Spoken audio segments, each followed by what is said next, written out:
উফ 43 ডিগ্রি সেলসিয়াসে বাইরে দুপুর 2-2:30টার সময় বাইক রোডে এরকম বাইক চালিয়ে যাওয়াটা কি যে কষ্টর সেটা ধারণাও করতে পারবে না। এটা ছিল 30শে এপ্রিলে বাসন্তীতে, আমাদের এখানে ক্যানিং নদীর ওপারে।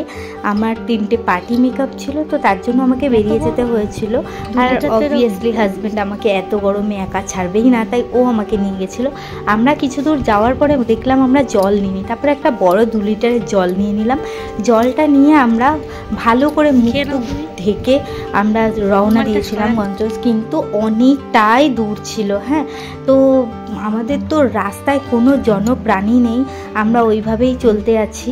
যেতে যেতে যেতে যেতে আমার তো শরীর অসুস্থ হয়ে পড়েছিল, প্রায় গা গোলাচ্ছিল, বমি পাচ্ছিল, কিন্তু কি করব, অগত্যা যেতেই হবে। আর তারপরে আমরা দেখো সোনাখালীর ব্রিজ পার হচ্ছি, আর এখানে বেশ নদী, কিন্তু এত গরমে নদীর এর উপরে দাঁড়িয়ে উপভোগ করার মতো কোনো ইচ্ছে হচ্ছিল না, জাস্ট একটা ভিডিও ক্লিপ নিলাম।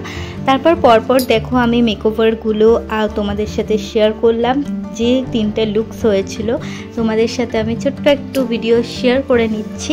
আর আমি যেহেতু কোনো হেল্পিং হ্যান্ড নিয়ে যাইনি, আমাকেই মানে পুরোটাই নিজেকেই করতে হয়েছে, সব ব্যাগ গুছানো থেকে শুরু করে সবটাই। তো সেক্ষেত্রে অনেকটা রাত হয়ে গেছিলো, যার জন্য আমার ফিরতে প্রায় 9টা বেজে গেছিলো। দেখো পরপর লুকসগুলো তোমাদের সাথে শেয়ার করলাম। আমি বাড়ি ফিরেছি রাত 9টা প্রায় সেদিন। আর তুমি আমার কাছে ফার্স্ট টাইম মেকআপ করলে, কেমন লেগেছে? খুব সুন্দর, স্যাটিসফাইড তো? হ্যাঁ, একদম পছন্দ হচ্ছে। ওকে, চলো আজকে আমি বাসন্তীতে আছি, পরপর ব্যাক টু ব্যাক 3টে পার্টি মেকআপ হয়েছে, বাট লাইভ আসার সময় পেলাম না, এখানেই একটা রিভিউ নিয়ে নিলাম ছোট্ট। চলো আজকের মতো দেখে নিলাম ফুল লুকসটা। ওখানেই কিন্তু শেষ নয়, তারপরে বাড়ি এসে রাত 9টার পরে আমরা 10:30টার সময় বিয়ে বাড়ি যাচ্ছি। দেখো আমি ফাইনালি রেডি হয়ে গেছি, নাথিং, কিছুই আমি সেরকম সাজিনি, জাস্ট একটা শাড়ি পরেছি, একটু কম্প্যাক্ট দিয়েছি, কাজল, লিপস্টিক, কারণ অতটা টায়ার্ড হয়ে আসার পরে আমার আর ইচ্ছে ছিল না সুন্দর করে সাজার মতো। তবু আমাকে কেমন লাগছে অবশ্যই কিন্তু কমেন্ট করে জানিও তোমরা। আর এখানে দেখো সাধনা দিয়ে আমার শাড়িটা একটু ঠিক করে দিচ্ছে।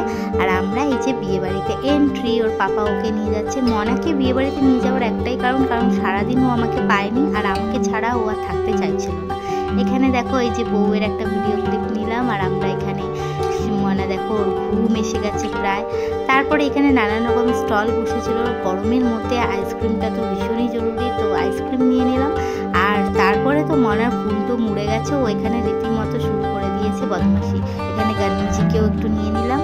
আর ওর তোমাদেরকে বলে রাখি, আমার হাজব্যান্ড কিন্তু ভিডিওগ্রাফারের কাজ করে, মানে ও ভিডিও করে না, লোককে দেয়, আর অ্যালবাম, ভিডিও ডিজাইন এগুলো সব ও করে। তো টিম ওয়াইজ কাজ করে, ওর টিম ওখানে কাজ করছিল। তো আজকের ভিডিওটা এই পর্যন্তই, চল টাটা।